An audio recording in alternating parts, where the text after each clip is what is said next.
तो चैप्टर का नाम हमारा चल रहा था is matter around us pure का, ये lecture number 3। Today we will study about true solutions, colloids and suspensions. Today we will study about true solutions, colloids and suspension. ये जो सॉल्यूशन वर्ड है बच्चों, केवल सॉल्यूशन भी लिखा हुआ रहा तो भी वो आपको ट्रू सॉल्यूशन ही कंसीडर करना पड़ेगा, या फिर वाइस वर्सा। बात समझ आ रहा है कि बाउंस करके अभी जो मैं बोला, सिर्फ कई बार ट्रू सॉल्यूशन की जगह सिर्फ सॉल्यूशन वर्ड भी लिखा हुआ रहता है। सिर्फ सॉल्यूशन वर्ड भी अगर लिखा हुआ रहे तो वो भी आपको क्या कंसीडर करना है, वो भी आपको ट्रू सॉल्यूशन ही कंसीडर करना है। आ रहा है समझ? तो अब थोड़ा सा एक बार डिस्कशन करते हैं। वैसे तो हम लोग इस पर पहले से भी डिस्कशन कर चुके हैं, पहले भी पढ़ाया जा चुका था, बट एक बार और डिस्कशन करेंगे। तो परसों के क्लास में आपको पढ़ाया गया था मिक्सचर्स दो तरह का होता था। कौन कौन सा? Homogeneous and heterogeneous. होमोजेनियस में क्या होता था? होमोजेनियस मिक्सचर में कुछ इस तरह से डिसॉल्व किया गया और मिक्सचर बनाया गया कि उसका composition complete through out homogeneous रह गया, मतलब बाउंड्री विजिबल नहीं हो गया। या फिर सिंपल लैंग्वेज में बात करें तो सॉल्यूट सॉल्वेंट में पूरी तरह से घुल गया, उसी को हम लोग ट्रू सॉल्यूशन कहते थे। याद है? अरे हाँ ना बोलो।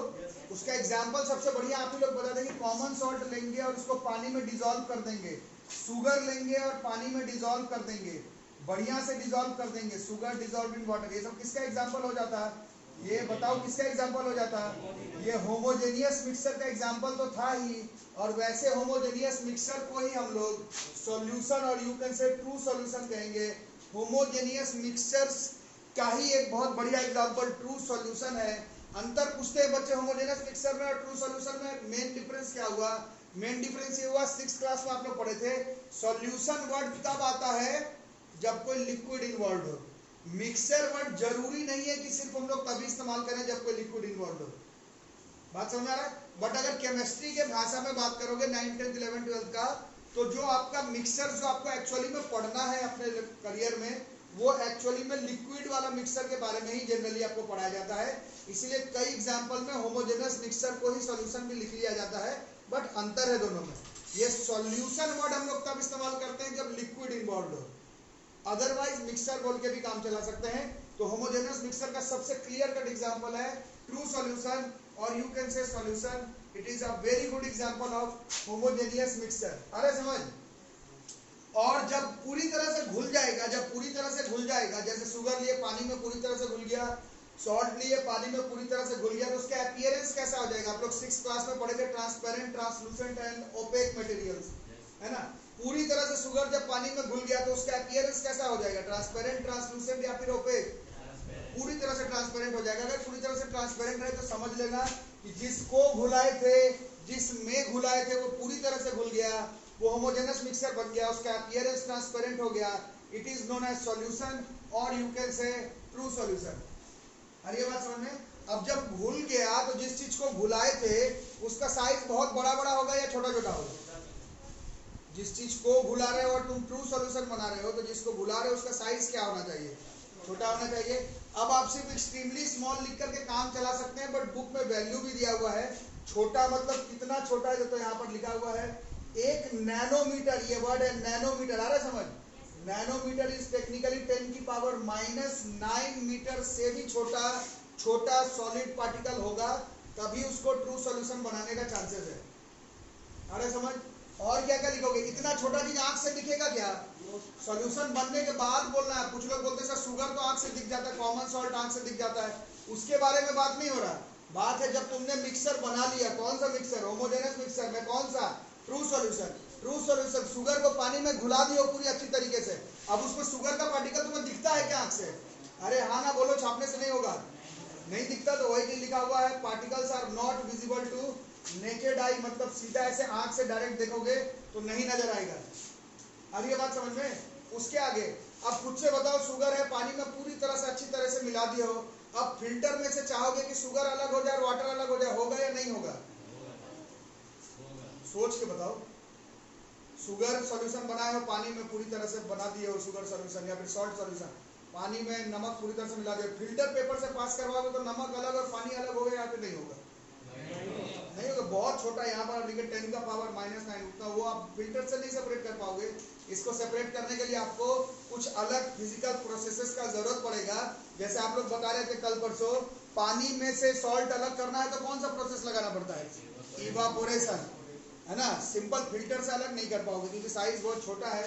Particles can pass through filter paper, filter paper से जो सॉल्यूट है वो भी पार कर जाएगा और जो सॉल्वेंट है वो भी पार कर जाएगा। फिल्टर से तुम अलग नहीं कर पाओगे होमोजेनस मिक्सचर में से सॉल्यूशन के एग्जांपल्स को। समझ आ रही बात? और आगे देखोगे स्टेबल होता है। स्टेबल का मतलब यही होता है कि कोई वहां पर पार्टिकल्स ऊपर नीचे आगे पीछे नहीं करते हुए दिखेगा। एक बार पूरी तरह से घुला दिए तो सारा जो सिस्टम है वो बिल्कुल स्टेबल रहेगा। ऐसा नहीं कि कोई पार्टिकल ऊपर कोई नीचे जम जा रहा है, ऐसा कुछ नजर आने वाला नहीं है। पार्टिकल्स जो है वो ट्रू सॉल्यूशन बनने के बाद पूरी तरह से क्या हो जाएगा? स्टेबल हो जाएगा। अरे समझ?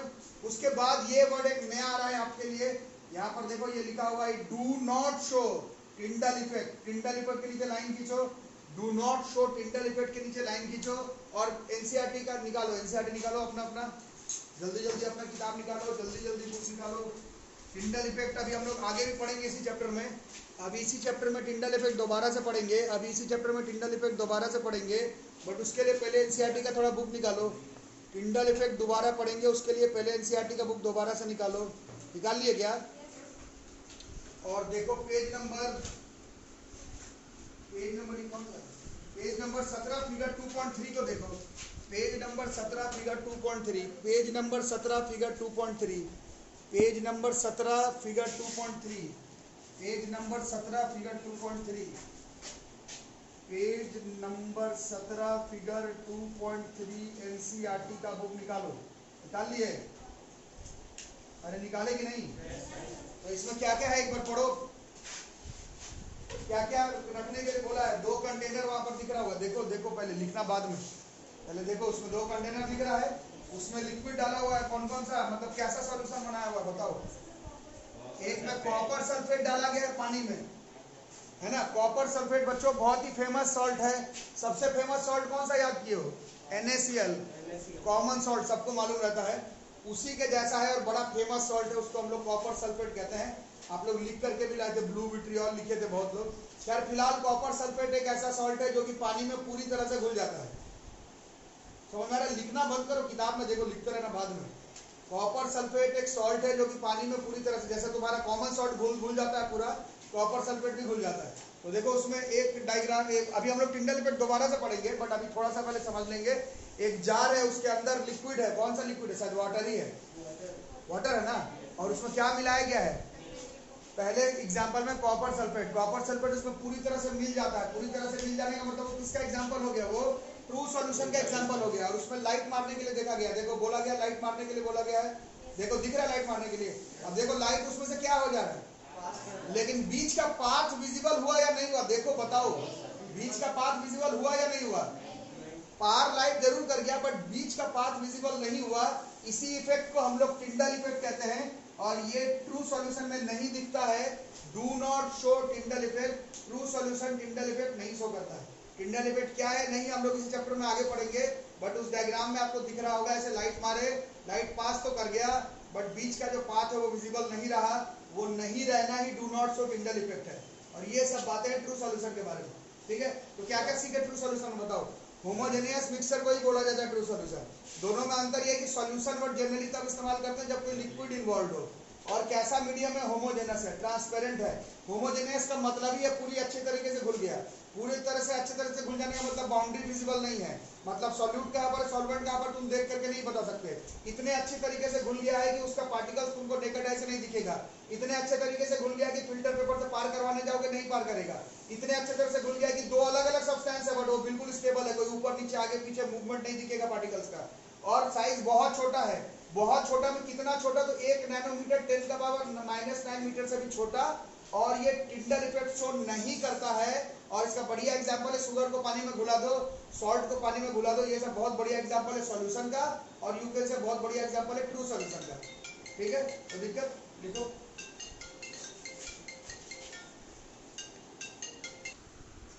तो ट्रू सॉल्यूशन के बाद जो दूसरा नंबर का हम लोग पढ़ रहे हैं आज, उसको हम लोग कहते हैं कोलॉइड्स। नाम सुने हो कभी? जरूर सुने होंगे। ये हम लोग पढ़ रहे थे। कौन सा एग्जाम्पल कल लिखे थे? हेट्रोजेनियस मिक्सचर का एग्जाम्पल होगा कोलॉइड।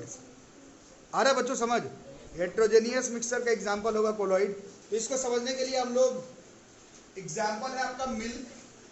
मिल्क तो चलो ठीक है, हम लोग मिल्क को उस हिसाब से नहीं देखते हैं, बट बातें नहीं। रूम में जब आपका डस्ट पार्टिकल्स रहता है, रूम में डस्ट पार्टिकल्स, रूम के अंदर जो डस्ट पार्टिकल्स है, सुबह सुबह जब उठते होगे रूम में अगर छेद होगा, उसमें से सनलाइट अगर आता है तो कभी देखे होगे, वो सनलाइट क्या दिखाता है, उसमें बहुत सारा जो डिस्पर्स्ड डस्ट पार्टिकल जो है वो एयर में आपको नजर आता है। यही एग्जांपल है कोलॉइड का। कुछ समझ में आया कि बाउंस कर गया? ठीक है, तो क्या समझे, कोलॉइड जो है उसका पार्टिकल्स का साइज कैसा है, बड़ा या छोटा? ये अभी भी बहुत छोटा है। ये तुमको नेकेड आई से नजर आ रहा था क्या? ये भी तुमको नेकेड आई से नजर नहीं आ रहा था। ये तो सनलाइट आया अंधेरे कमरे में तो किसी तरह से तुमको पार्टिकल डिस्पर्स करते हुए दिखा। नेकेड आई से दिखता तो अभी रूम में भी डस्ट पार्टिकल दिख रहा होगा। दिख रहा है क्या रूम में, हवा में जो डस्ट पार्टिकल से तुम्हें नहीं नजर आ रहा है ना? तो ये सबको थोड़ा सा ध्यान रखना। फिल्टर पेपर से पास कर जाता है कि नहीं कर जाता, ये बताओ। ये अगर डस्ट, जैसे मिल्क को ही आप लोग देख रहे हैं, मिल्क को फिल्टर में से पार करवाएंगे तो मिल्क का जितना प्रोटीन, फैट और जो उसका क्रीम है वो सेपरेट हो जाएगा कि पूरा मिल्क फिल्टर से पार कर जाएगा? पार कर जाएगा। इसका मतलब ये भी बहुत छोटा है। ये वाले जो मीडियम है कोलॉइड जिसको हम लोग कह रहे हैं, वो हेट्रोजेनियस मिक्सचर का एग्जाम्पल तो है, बट अगर आंख से ही देखते हो तो तुम्हें कोलॉइड और ट्रू सॉल्यूशन में अंतर नहीं पता चलेगा। आंख से ही अगर देखा जाए तो ट्रू सॉल्यूशन और कोलॉइड एक जैसा ही लगता है हमें, बट दोनों में डिफरेंस है। डिफरेंस के बारे में बातचीत करेंगे। पहला नंबर तो यह है कि इसका अपीयरेंस बिल्कुल ट्रांसपेरेंट है और कोलॉइड बिल्कुल ट्रांसपेरेंट नेचर का नहीं है, वो एक्चुअली में ट्रांसलूसेंट अपीयरेंस होगा। बट हाँ, आंख से देखोगे तो हो सकता है दोनों तुम्हें ट्रांसपेरेंट ही नजर आए, बट एक्चुअली में this is transparent and this is translucent. It is an example of homogeneous mixture, it is an example of heterogeneous mixture. But तुम बोलोगे कि नहीं सर हमें ये वाला भी नजर नहीं आता, और ये आप देखे साइज भी इसका किस रेंज में है, लगभग 1 ही नैनोमीटर का है। ये भी कितने का था, 1 नैनोमीटर या फिर उससे छोटा, जो कि बहुत छोटा है। और इतना छोटा होने के वजह से ही ऐसा हो रहा है कि तुम्हें सिर्फ अगर आंख से देख कर बताना पड़े तो तुम कोलॉइड और ट्रू सॉल्यूशन में डिफरेंस नहीं बता पाओगे। वो यहाँ पर लिखा हुआ भी है, particles are not visible to naked eye. आंख से ना तुम्हें ट्रू सॉल्यूशन दिखने वाला है और आंख से तुम्हें कोलॉइड भी दिखने वाला नहीं है, तो हम लोग कंफ्यूज कर जाते हैं कि फलाना वाला एग्जांपल कोलॉइड का है या फिर ट्रू सॉल्यूशन का। ठीक है, सबको आ रही है बात समझ में? बट ये एग्जांपल किसका है? ये एग्जांपल होमोजेनियस का नहीं है, ये हेट्रोजेनियस मिक्सचर का है। ठीक है, बट कैसे? आंख से तो दिख नहीं रहा। आगे भी दिक्कत है, ये भी फिल्टर पेपर से क्या हो जाता है, ये भी फिल्टर पेपर से पास कर जाता है, ये भी फिल्टर पेपर से पास कर जाता है, तो कोई अंतर ही पता नहीं चल रहा, कैसे पता लगेगा? और देखो ये भी स्टेबल होता है, स्टेबल, ये भी स्टेबल। इसमें भी ऐसा नहीं है कि जिस पार्टिकल का बनाए थे वो खुद से अलग हो जाएगा, ऐसा नहीं होगा। ये भी उसी के बीच में ही रहता है और नजर भी नहीं आता है हमें। बात समझ आ रही है? इसका मतलब अभी तक हमारे पास ऐसा कोई पुख्ता सबूत नहीं मिल पा रहा कि कोलॉइड और ट्रू सॉल्यूशन में क्या डिफरेंस है। ये तो टीचर तुम्हें लिखवा दे रहा है कि ये होमोजेनस है या ये हेट्रोजेनियस है, देख करके नहीं पता चल पाएगा कि फलाना सॉल्यूशन जो है वो ट्रू सॉल्यूशन है या फिर कोलॉइड है। अरे समझ में? आगे देखते हैं। अब इसके लिए आप लोग देखेंगे जो मजे की बात है, यही जो आपको अभी पेज नंबर 17 फिगर 2.3 लगवाएगा, तो उसको निकालो फिर से। ये समझ में आ गया तो काम बन गया मेरा, तुम्हारा नहीं आया तो नहीं आया। पेज नंबर 17 फिगर 2.3 एक बार और निकाल लो। पेज नंबर 17 फिगर 2.3 एक बार और निकाल लो। पेज नंबर 17 फिगर 2.3 एक बार और निकाल लो। निकाल लिए क्या? Page number 17 figure 2.3। अब देखो उसमें क्या था, page number 17 figure 2.3, page number 17 figure 2.3, page number 17 figure 2.3। उसमें क्या था? 2 सॉल्यूशन था, है ना? एक में क्या था? कॉपर सल्फेट था, जो कि किसका एग्जांपल था? वो ट्रू सॉल्यूशन का एग्जांपल था। दूसरे में देखो किताब में बोला गया लिखना बाद में, लिखना बाद में, लिखना बाद में, पहले पढ़ो, लिखने का मौका मिलेगा। दूसरे में कौन था? जमाई मत, तो मुंह के अंदर चला गया तुम्हारे, आज की थोड़ा दूर बैठो। अभी वैसा जमाई लिया तुम उसके मुंह के अंदर चले गए, राइट बैठो। मम्मी को क्या बताऊँ, कहाँ चला गया, खा लिया उसको। अच्छा बात है। हाँ बताओ दूसरे एग्जांपल में क्या था? वाटर एंड मिल्क है। वाटर एंड मिल्क किसका एग्जांपल है बॉस? कोलॉइड का है। अभी जितना भी आपको बताया गया, आंख से देख करके नहीं पता चलेगा कौन सा ट्रू सॉल्यूशन है कौन सा कोलॉइड। फिल्टर से पास करके नहीं पता चलेगा कौन सा है ट्रू सॉल्यूशन कौन सा है कोलॉइड, है ना? बात सबको आ रहा है? बट अब वो जो आपका डायग्राम है, उस डायग्राम को देखो। पहले वाले में से तो लाइट पास कर रहा था, बीच का पाथ विजिबल था या नहीं था? पहले वाले में नहीं था। दूसरे वाले में देखो लाइट उसमें से भी पास कर रहा है। ध्यान से देखो, मेरा मुंह नहीं देखो, किताब देखो। ऐसे तुम लोग करते हो ना, पढ़ाने की इच्छा ही नहीं करता। देखो कुछ नया टॉपिक सीख करके आज घर जाओगे तो मुंह देख रहे हो मेरा। डायग्राम देखो, फिगर नंबर 2.3 पेज नंबर 17, कुछ नया चीज सीख के आज जाना है। देखो उसमें से क्या हुआ, दूसरे वाले में से भी क्या पास कर रहा है, लाइट तो पास कर जा रहा है, बट बीच का जो पाथ है देखो क्या दिख रहा है, वो बीच का पाथ जो है वो विजिबल है, और वो जो बीच का पाथ विजिबल है उसी इफेक्ट को ही हम लोग कहते हैं टिंडल इफेक्ट। टिंडल इफेक्ट एकमात्र ऐसा क्या बोलते हैं उसको फिजिकल बिहेवियर है जिससे कि हम लोग पता लगा सकते हैं कि सामने वाला जो है वो कोलॉइड है या फिर ट्रू सॉल्यूशन का एग्जांपल है। अगर बिल्कुल अंदर साइंस में नहीं उलझ रहे हो, बिल्कुल माइक्रोस्कोप लगा करके नहीं बैठे हो, तो ये ही इफेक्ट है टिंडल इफेक्ट। इस टिंडल इफेक्ट से हम लोग पता लगा सकते हैं कि फलाना सॉल्यूशन जो है वो ट्रू सॉल्यूशन है या फिर कोलॉइड। टिंडल इफेक्ट के बाद ही हमें ठीक से मालूम चला कि कोलॉइड और ट्रू सॉल्यूशन में अंतर होता है। दोनों का दोनों आंख से तो नहीं दिख रहा, दोनों का दोनों फिल्टर से पास कर जा रहा है, दोनों का दोनों में सॉल्यूट पार्टिकल का साइज बहुत छोटा है, बट एक इतना छोटा है कि उसमें से लाइट पास कर गया और लाइट का पाथ दिखा नहीं पाया। दूसरा वाले में से भी लाइट पास तो किया, बट वो लाइट का पाथ दिखने लगा। 7th क्लास में हम लोग साइंस में पढ़े हैं, लाइट कब दिखने लगता है? लाइट दिखने के लिए, लाइट के अंदर अगर कोई ऑब्जेक्ट है वो कब दिखने लगता है? आंख नहीं, ऐसे ऐसे और कुछ बता। आंख पर किसका मतलब क्यों पड़ा, आंख पर क्यों पड़ा वो तुम्हारा? हाँ ये वर्ड बोला था। रिफ्लेक्शन कौन करवाता है? रिफ्लेक्शन होने के लिए जो ऑब्जेक्ट है उसको थोड़ा कंपैरेटिवली साइज उसका क्या होना चाहिए, बड़ा होना चाहिए। यहाँ पर फिजिक्स के क्लास में हम लोग नहीं है, शब्द का नाम रिफ्लेक्शन नहीं है, शब्द का नाम स्कैटरिंग है, शब्द का नाम स्कैटरिंग है, शब्द का नाम स्कैटरिंग है। बट स्कैटरिंग मान लो अभी तुम्हें नहीं भी अभी पता हो, रिफ्लेक्शन वाली बात है। तो रिफ्लेक्शन करवाने के लिए भी साइज ऑफ सॉल्यूट क्या होना चाहिए, थोड़ा सा तो बड़ा होना चाहिए। वो इतना बड़ा नहीं है कि आंख से दिख सके, बट इतना बड़ा जरूर है कि रास्ते में मौजूद लाइट को क्या करवा दे रहा है, स्कैटर करवा दे रहा है। और ऐसे पार्टिकल्स को ही हम लोग, ऐसे सॉल्यूशन को ही हम लोग कोलॉइडल सॉल्यूशन कहते हैं। कोलॉइड और ट्रू सॉल्यूशन को अगर आंख से देखने जाओगे तो दोनों में किसी तरह का डिफरेंस नहीं पता चलेगा। दोनों बहुत छोटा है, दोनों फिल्टर से पास कर जाता है, दोनों स्टेबल है, बट एक इतना छोटा है कि वो लाइट को स्कैटर नहीं करवा सकता, एक उसके कंपैरिजन में इतना बड़ा है कि वो रास्ते में मौजूद लाइट को स्कैटर करते हुए चल रहा है। और लाइट को स्कैटर करने के लिए साइज कंपैरेटिवली बड़ा होना चाहिए, और यही एग्जांपल जो है वो तुम्हारा कोलॉइड का है। और यही आप लोग बता रहे थे कि जो डस्ट पार्टिकल एयर में मौजूद है वो आंख से तो नहीं दिख रहा, बट रूम में सनलाइट जब आता है तब उसका जो डस्ट पार्टिकल है, आप लोग खुद बोले कि एयर में मौजूद डस्ट पार्टिकल क्या हो जाता है, वो विजिबल हो जाता है। तुम्हें पाथ भी दिखता है और वो डस्ट पार्टिकल भी नजर आने लगता है। आंख से तो नहीं नजर आ रहा था, बट टिंडल इफेक्ट से जरूर शो हो जाएगा। तो टिंडल इफेक्ट की मदद से हमें पता चला कि बिल्कुल देखने में होमोजेनस टाइप का मिक्सचर लग रहा है, बट एक्चुअली में कोलॉइड किसका एग्जांपल है, वो हेट्रोजेनियस मिक्सचर का एग्जांपल है। ये बहुत छोटा है, बट ट्रू सॉल्यूशन के कंपैरिजन में थोड़ा बड़ा है। ये फिल्टर से तो पास कर जाता है, ये आंख से तो नेकेड आई से दिखता नहीं है, बट लाइट को स्कैटर जरूर कर देता है। और ये शो करता है कि इसका जो साइज है वो एक्चुअली में ट्रू सॉल्यूशन के पार्टिकल से साइज से बड़ा है। और जैसे जैसे साइंस आगे बढ़ा, नए नए तरह का माइक्रोस्कोप का खोज हुआ, नए नए तरह का इलेक्ट्रॉन माइक्रोस्कोप का खोज हुआ। एक्चुअली में इलेक्ट्रॉन माइक्रोस्कोप तक भी देखने की जरूरत नहीं, माइक्रोस्कोप से ही अगर आप ठीक से फोकस करके देखें, हाई पावर वाला माइक्रोस्कोप से आप देखें तो कोलॉइड का पार्टिकल जो है वो आपको दिख जाता है। ट्रू सॉल्यूशन बहुत मुश्किल है देखना, ठीक है। और साइंटिस्ट ने कैलकुलेशन करके बताया है कि इसका साइज इसके कंपैरिजन में क्या है, ये 1 नैनोमीटर से छोटा है और ये 1 नैनोमीटर से बड़ा है, जो कि बहुत छोटा है, बट इसके कंपैरिजन में तो बड़ा है। तो ये कोलॉइड का एग्जांपल है, मिल्क एग्जांपल है, इंक एग्जांपल है, हवा में मौजूद डस्ट पार्टिकल्स एग्जांपल है। कोलॉइड हैज मेनी एग्जांपल्स, और उन मेनी एग्जांपल्स में से मिल्क सबसे फेमस है, उसके बारे में भी देखेंगे। तो फिलहाल कोलॉइड को हम लोग लिख लेंगे, ठीक है। कोलॉइड लिख लो पहले, इसके बाद है सस्पेंशन। तो सस्पेंशन एक्चुअली में हम लोग ये जो चैप्टर पढ़ रहे हैं, आप जो चैप्टर पढ़ रहे हैं is matter around the sphere, उस हिसाब से सस्पेंशन एक बहुत बढ़िया एग्जांपल नहीं है।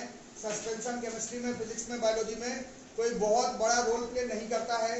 गेम जो आपका केमिस्ट्री, फिजिक्स, बायोलॉजी में है वो ट्रू सॉल्यूशन और कोलॉइड के बीच में है। सस्पेंशन हमारे साइंस के फील्ड में बहुत बढ़िया एग्जाम्पल कुछ नहीं है। सस्पेंशन का एग्जाम्पल क्या है, पानी लिए और उसमें सॉइल डाल दिए, क्या होगा, सैंड डाल दिए, क्या होगा, बाउंड्री विजिबल हो जाएगा। तुम देख करके बता दोगे यहाँ पर सैंड है, इतने में पानी है, यहाँ पर सॉइल है, इतने में पानी है, थोड़ी देर के बाद सॉइल क्या होगा, खुद ही खुद नीचे जाकर के क्या हो जाएगा, सेटल डाउन हो जाएगा। तो ऐसा चीज का केमिस्ट्री में क्या काम पड़ेगा तुम्हें, कुछ नहीं एक्चुअली, है ना। मैं ऐसा नहीं बोल रहा कि कोई काम नहीं है, बट ये जो चैप्टर आपका is matter around us pure, वहां पर आपको गेम में कोलॉइड और ट्रू सॉल्यूशन के बीच में मैच है। सस्पेंशन तो सबसे बड़ा एग्जांपल, सस्पेंशन किसका एग्जांपल है, हेट्रोजेनियस का, समझ गए। ओपेक है, देख करके सैंड अलग, सैंड तो ओपेक है, पानी अलग हो गया। और सबसे मजे की बात है कि ये तो तुम्हें देख करके ही पता चल जाता है, नहीं जब देख ही करके बता दिए कि ये सस्पेंशन है तो अब आगे उसमें केमिस्ट्री क्या पढ़ोगे, वहां कहानी वहीं पर खत्म हो गया। जब तुमको पता ही चल गया सस्पेंशन है तो ना तुम्हें फिल्टर पेपर का जरूरत, ना तुम्हें टिंडल इफेक्ट का जरूरत, कुछ तुमको पता ही चल गया कि ये सॉल्यूशन जो है वो सस्पेंशन का एग्जांपल है। बाकी डेफिनेशन हम लोग लिखेंगे तो कैसा एग्जांपल है, हेट्रोजेनियस का है, अपीयरेंस ओपेक है, साइज बहुत बड़ा होता है, कितना बड़ा कि वो नेकेड आई से दिख जाए, फिल्टर से पास करवाओगे तो क्या होगा, यहाँ पर कैन होगा, particles can pass through filter paper, क्या ओ cannot, एक मिनट, ओ सॉरी cannot सही तो लिखा, particles cannot pass through filter paper। जैसे कि सॉइल है, सॉइल और पानी को जब मिला दोगे, इसको फिल्टर से पार करवाओगे तो क्या होगा, सॉइल जो है वो सेपरेट हो जाएगा, पानी निकल जाएगा, है ना। रॉक डाल दोगे, छोटा रॉक डाल दोगे पत्थर पानी में, क्या होगा, पानी निकल जाएगा, रॉक जो है सेपरेट हो जाएगा। और सुबह चाय बनाते समय भी आप लोग देखें क्या सेपरेट हो जाता है, चाय में जो फिल्टर चाय पत्ती जो है वो सेपरेट हो जाता है, तो वो किसका एग्जांपल है, ये सब जो है वो सस्पेंशन का एग्जांपल है। साइंस के हिसाब से ना चाय पत्ती हमारा बहुत इंपॉर्टेंट एग्जांपल है, पानी में रॉक डाल दोगे तो किसका एग्जांपल हो जाएगा, वो सस्पेंशन। क्यों डालोगे, पानी में रॉक डालना कोई साइंस थोड़ी है, ये तो समझाने के लिए इस्तेमाल किया जाता है, नहीं। मिल्क बढ़िया एग्जाम्पल है और यहाँ पर शुगर सॉल्यूशन बढ़िया एग्जाम्पल है। पानी में रॉक डालोगे ही तो पानी में रॉक डाल के क्या उखाड़ने वाले, कुछ नहीं, तो इसीलिए सस्पेंशन साइंस के इस चैप्टर के हिसाब से बहुत इंपॉर्टेंट टॉपिक नहीं है, बट डेफिनेशन अगर लिखा जाए तो ओपेक होता है, हेट्रोजेनियस होता है, साइज बड़ा होता है, आंख से ही दिख जाता है, फिल्टर पेपर से ही सेपरेट हो जाएगा, और यू कैन से कि फिल्टर पेपर से पास नहीं कर पाएगा, जिसको अलग होना है वो अलग हो जाएगा, और अनस्टेबल होता है, बाउंड्री विजिबल होता है, थोड़ी देर के बाद खुद ही जाकर के क्या हो जाता है, वो नीचे जाकर के बैठ जाएगा। यार समझ में, टिंडल इफेक्ट दिखाएगा या फिर नहीं दिखाएगा, तो आंसर है कि दिखा भी सकता है नहीं भी। अब ऐसा क्यों होगा बताओ, दिखा भी सकता है नहीं भी, जल्दी जल्दी बोलो। तो पार्टिकल बड़ा है तो हमेशा ना होना चाहिए टिंडल इफेक्ट, तो नहीं भी क्यों लिखा हुआ, हाँ ठीक बता रही, थोड़ी देर के बाद वो नीचे जाके सेटल डाउन हो जाएगा, जब एक बार नीचे जाके सेटल डाउन हो गया तब तो टिंडल इफेक्ट दिखाएगा, है ना। और बात है कि हम लोग टिंडल इफेक्ट करेंगे ही क्यों, टिंडल इफेक्ट सिर्फ एक काम आता है साइंस में, इन दोनों में अलग करने के लिए, क्योंकि ये दोनों आंख से बिल्कुल एक जैसा लगता है। कौन दोनों, ट्रू सॉल्यूशन और कोलाइड। सिर्फ ट्रू सॉल्यूशन और कोलाइड के बीच का डिफरेंस पता लगाने के लिए हम लोग टिंडल इफेक्ट करते हैं। हर जगह पर क्यों करते रहोगे टिंडल इफेक्ट बिना मतलब का, जहां तुम्हें पार्टिकल आंख से ही दिख जा रहा है कि इसका पार्टिकल बड़ा बड़ा है, उसमें टिंडल इफेक्ट करने का जरूरत ही क्या है। बट डेफिनेशन में जब लिखेंगे तो मे शो टिंडल इफेक्ट लिखा जाता है। मे शो का मतलब यही हुआ कि जब वो बीच में है तब दिखाएगा, थोड़ी देर के बाद खुद ही नीचे जाकर के बैठ जाएगा तो उस समय शायद ना दिखाए, तो हमें जरूरत ही नहीं है। सस्पेंशन में हमें टिंडल इफेक्ट नाम का टॉपिक पढ़ने का भी जरूरत नहीं है। सस्पेंशन में chalk and water, sand and water, rock and water, चाय पत्ती जो आप लोग चाय में मिलाते हैं वो है example. These are all example of suspension, जो कि केमिस्ट्री में इस चैप्टर के हिसाब से बहुत फेमस एग्जाम्पल नहीं है। इम्प्योर सब्सटेंस का एग्जाम्पल है, हेट्रोजेनियस मिक्सचर का एग्जाम्पल है, बाउंड्री विजिबल है, आंख से ही दिख जाता है और फिल्टर से पार नहीं कर सकता, अलग सेपरेट हो जाएगा, कोई टिंडल इफेक्ट का जरूरत ही नहीं है, अनस्टेबल होता है, खुद ही से नीचे बैठ जाता है। ये सब सस्पेंशन है। गेम इस चैप्टर में ट्रू सॉल्यूशन और कोलॉइड के बीच में है, ठीक है। तो this is difference between solution, suspension and colloids, तो इसको ध्यान से लिख लो।